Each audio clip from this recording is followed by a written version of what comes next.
Hi, in this video lecture, we're going to take a look at the discipline of American Studies, try to understand a little better about what it is and how it works.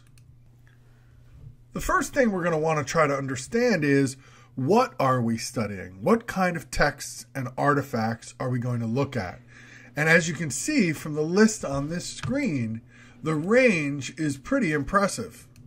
A useful way to think about the range of text we're going to be looking at is to think about primary texts or artifacts and secondary texts and artifacts. And so as you look at this slide, you can see that the primary texts are things like works of visual art, works of performing art, photography, written texts, but even sort of things you might not think of right away as text, things like buildings or monuments or public spaces or street art. It's a whole range of different kinds of artifacts we can explore. This list is only really the tip of the iceberg.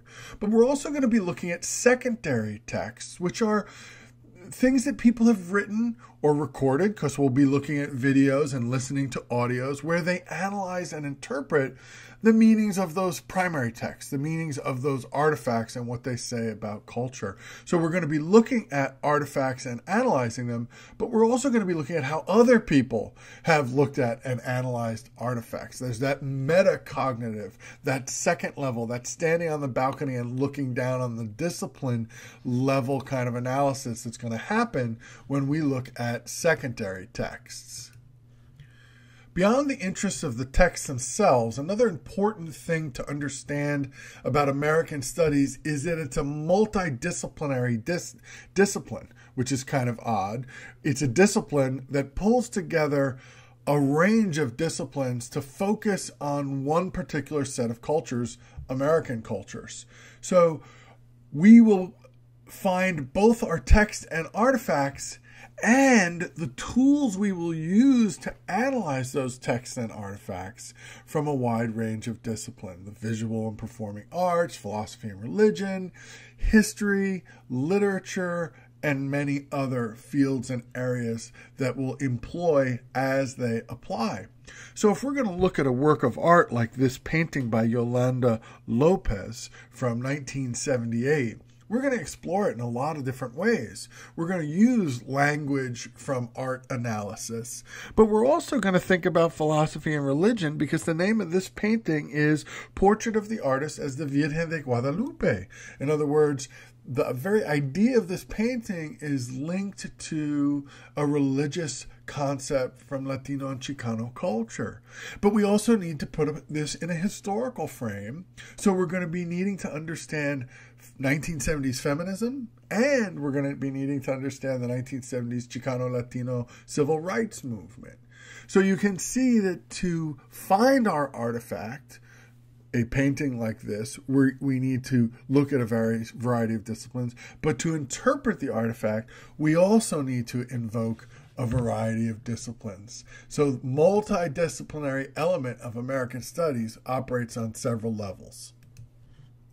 So now that we've identified the kind of text we're going to look at and the disciplines from which we will take those texts and from which we will pull the language and context we need to analyze those texts and the interpretive tools we need to analyze those texts, now we want to think about the thinking skills that make up American Studies. And we're going to focus this semester on 4. And the first one that we're going to be talking about this semester is analysis. An analysis of the painting that's on the screen now, which, by the way, is called Breaking Home Ties and was composed in 1890 by Thomas Havenden. If we were going to analyze this painting, we would pick out specific details. Notice the white light around the mother and her son and how it corresponds with her white apron. We might notice the gathering of family members at the door as if waiting for this younger man to leave. We might notice details of the domestic layout, the tables, the chairs, the dog. And we would analyze those details and say, what do we think they say about America? In this case, we might say, what do they say about the belief in family and the values of family in America.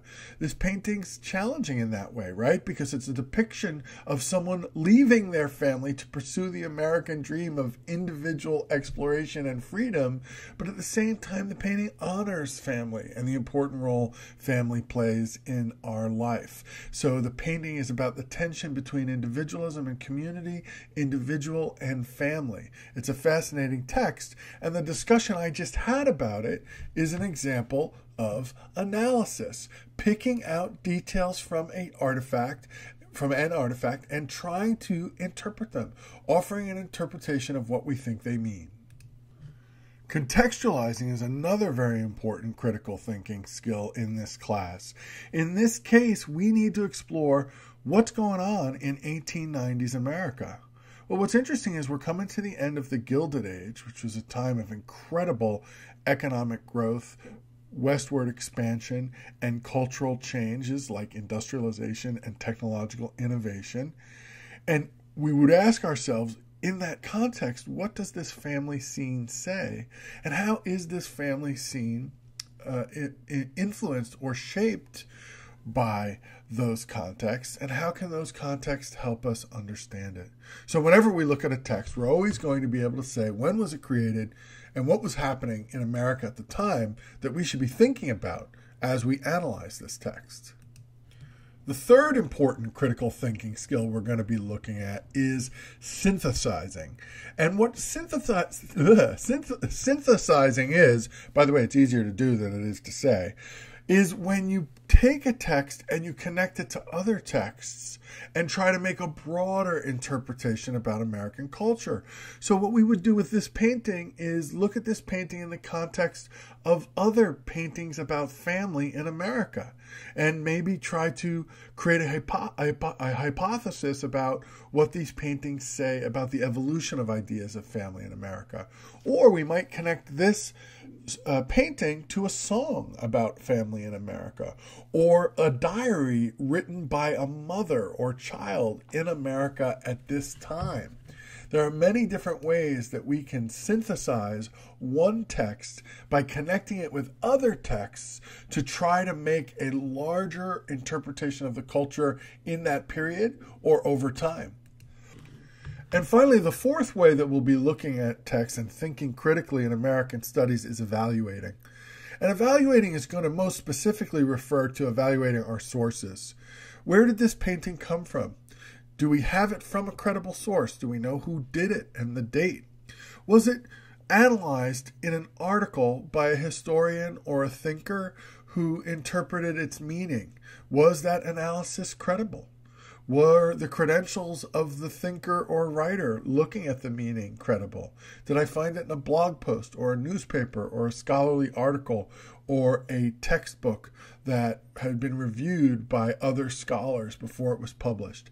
These kind of questions of what kind of source is this? How relevant is it to our work? How credible is it for us? And what are the limitations of its biases, context, and attitudes? That's the process of evaluating our sources. And that's the gateway to high-level professional and academic research, which many of you will soon find is actually an incredibly valuable tool, not only for the future of your academic career, but your work life beyond that. Employers value deeply people who can do high-level, effective, authoritative research. And that's one of the reasons, among others, that we explore evaluation of sources in American studies. So now that I've spent a little time introducing you to some of the basic elements of American studies, the texts, the disciplines, the ways of thinking, I'm going to ask you to further explore these ideas by applying them or seeing how they're applied to other texts. So I'm going to ask you to look at a recent article about 21st century American architecture at the 9/11 site, Ground Zero. I'm also going to ask you to take a look at a video of a famous hip-hop song composed during the Reagan era, the 1980s, in American culture. And then finally, in a discussion forum that I'm going to ask you to complete, it's going to be your turn. I'm going to ask you to go out and find something, an artifact that you think offers an interesting insight into American cultures and the tensions that we see within it. So I hope you have fun exploring these things, and I'll see you out in Blackboard.